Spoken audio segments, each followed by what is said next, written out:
This is from the AP News. French far-right leader Marine Le Pen is investigated over alleged illicit financing in 2022 vote.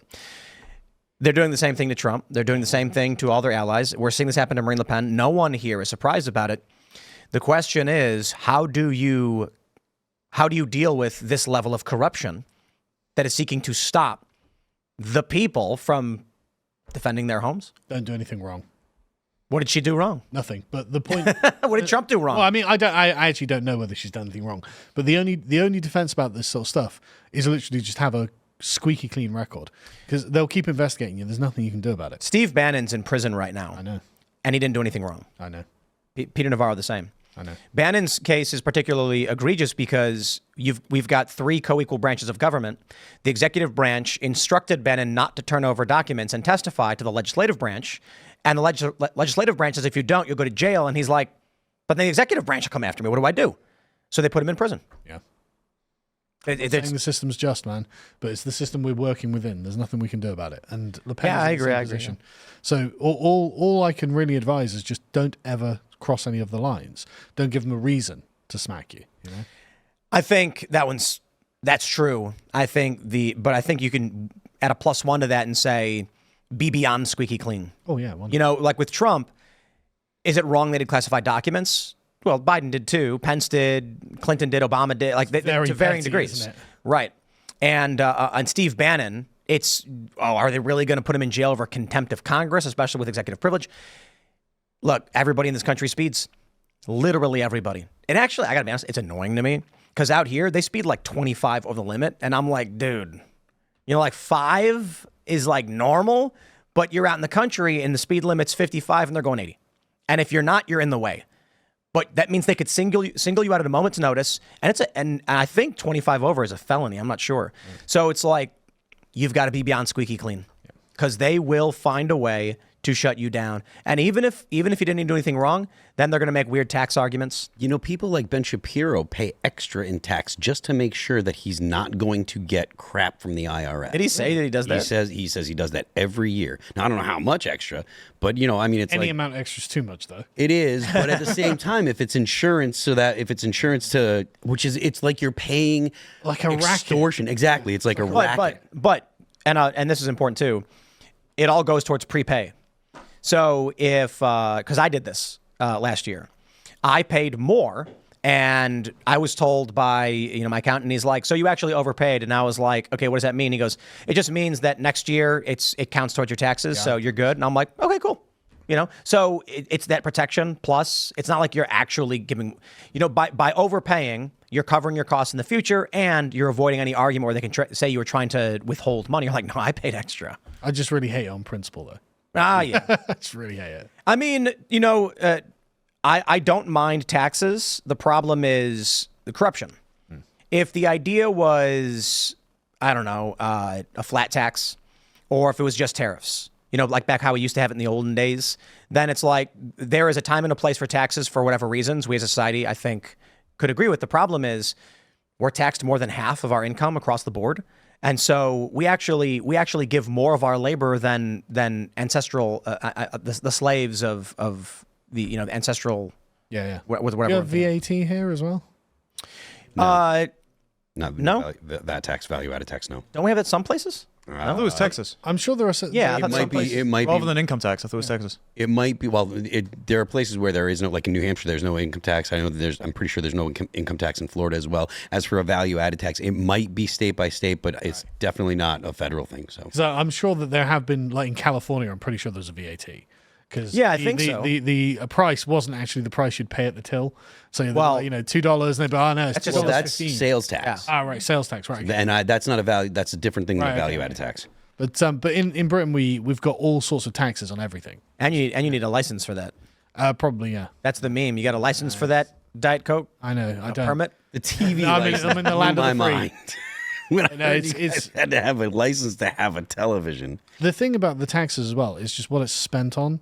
Like exactly. Huge amounts of our tax are going to people who don't deserve it, right? To services you're not using and to people who are taking advantage of the system. It's a form of institutionalized exploitation. 47% of social housing in London is taken up by people who were not born in the country. 72% of Somalians living in Britain are on social housing. I think it's £14 billion a day £14 billion a year, 10 to 15 million pounds a day that is spent on the hotels for the channel crossers. This is something that happened. It motivated people to turn out in France, right? You do see these rise in populist movements across Europe, but it doesn't seem to be enough. I mean, there are gains in certain countries, but it doesn't seem like it has reached a dire enough strait for people to say, right, we have to prioritize this now. We cannot let this go on. A lot of it is the sort of dying gasps of the old order, because they do control the state, they control the media, they control the civil services and all these sort of things.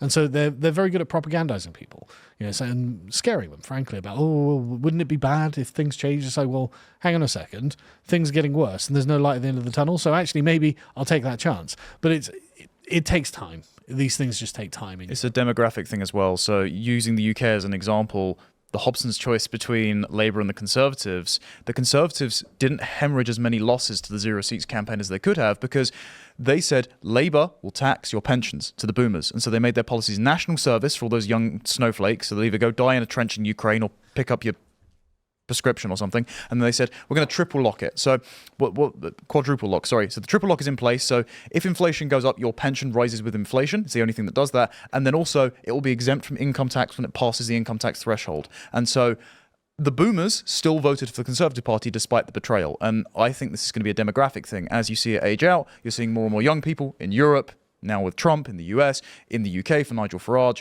They're starting to vote for reform and the populist parties. I think the two-party system, the sort of switching between the teams on a halo match thing, will age out too. You can already think about how unsustainable these promises are, right? Like, obviously, that's not going to happen. The amount of money that's going to cost is going to keep going up, and the amount of money that's coming into the exchequer is going to keep going down. So, yeah. I think when you look at the recent election in France, the breakdown of the centrist and the leftist alliance or whatever, if you were to take out all of the non-French native individuals, it's probably 80, like the amount Marine Le Pen would have won, it's going to be everything. I actually don't know. She won pretty much everywhere except for Paris in the EU elections. She had her vote share go up in this recent election. Yeah. And it's basically the same thing for America, as we see. They vote Republican, and an overwhelming number of minorities vote for left-wing parties in the UK, which is maddening that Farage's party is now pandering to minoritarian concerns rather than the exact kind of people that live in Clacton. Because he's never going to promise them what Labour's going to promise them. Labour's promised, look, I'm going to give you a free house and loads of English taxpayer money. Farage is going to be like, well, we don't hate you. And it's like, well, no one thought you hate them. Why are you even bringing that up? But you're not promising free stuff, so they're not going to vote for you. And that's it. Joe Biden in the U.S. said he's going to forgive all these student loans. The Supreme Court said, no, you can't do it. He's like, we did it anyway. He publicly declared that he's in violation of the U.S. Constitution. It happens anyway. We just had a big thing happen recently with Anna Paulina Luna, our rep, where she tried to hold our Attorney General Merrick Garland in contempt of Congress for defying congressional subpoena, and Republicans defected to join the Democrats in saying we will not hold him accountable for the crime he committed. And so I'm sitting here looking at these, and these are 4 Republicans. 3 of them are in safe Republican districts. They're at no risk of losing their seat. One of them he's actually in a Democrat district, and he's lucky to have won in the first place. This is how the game works. The Republicans are pretending like they want to hold Merrick Garland accountable. Likely what happened is the Speaker of the House went to these guys and said, just vote to shut it down. You guys are in safe districts. We won't run anyone against you. You won't lose. You'll be fine. And so we can get all the other guys to pretend and yell out to all of their voters how much they tried, and then they can blame you. But don't worry, because you're going to win anyway because you're in a safe Republican district. Same thing happens with the Conservatives in the UK. The only people that clung on after this electoral wipeout were the diversity hires that David Cameron put in 2010 after modernising himself, calling himself the heir to Blair. And so the only ones left are the woke ones, like Caroline Noakes, who wants Parliament to be, by fiat, 50-50 male and female. I think, and this is it might be scary, but I feel with this, the only actual solution is for absolute Democrat supermajority victory. Welcome to the Labour Party's recent victory in our elections. Mm-hmm. But what I mean is, so long as the Republicans, and I'm sure, as you mentioned, it's similar, the Conservatives, so long as they keep winning and they hold the chain so it's moving just slightly above the speed limit, people tolerate the destruction. But if the Democrats were to have the chain unleashed and they just won a supermajority across the board and all of a sudden were unrestrained and the United States turned into California overnight, there would be a flash revolution within 4 years. Well, let's invite Nima Parvini on. That is exactly what we're hoping is going to happen in Britain. Because this is the exact scenario you've laid out that's happening currently, right now. I mean, the collapse of the Conservative Party, because Nigel Farage ran the Reform Party and split the Conservative vote, basically down the middle, allowed... I mean, we don't have super majorities, but allowed a colossal majority for the Labour Party. 410 seats, 412 seats, something like that. You only need, what was it, 305 or something for a majority? And so it is just, the map is basically red. The Conservatives got absolutely thrashed. The minor parties are so much smaller than the Labour Party that Labour Party has just got the absolute strength to do anything they want, right? And so on day one, they come out and say, well, we're going to start releasing people from prisons. 40,000. He's Bane. Day one. Dark Knight Rises. It's like the most evil left-wing policy is, you know who needs to be back on the street stabbing people? Criminals. You know who? Rape gang. The grooming gang perpetrator was one of the first people that was let out. Literally. Rapes children.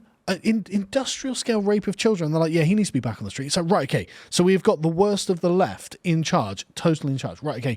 That's actually kind of good because the Conservatives have fallen into this weird fighting over the ashes mentality where the incredibly left-wing people who can't describe got parachuted into the safe seats are the powerful people within the Conservative Party. And so at NatCon, Suella Braverman came out and go, hey guys, I'm not sure mutilating children is a great idea.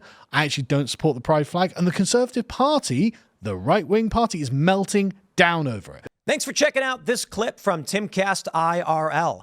Make sure to watch the show live Monday through Friday at 8 p.m. Subscribe to this channel, and we will see you all there.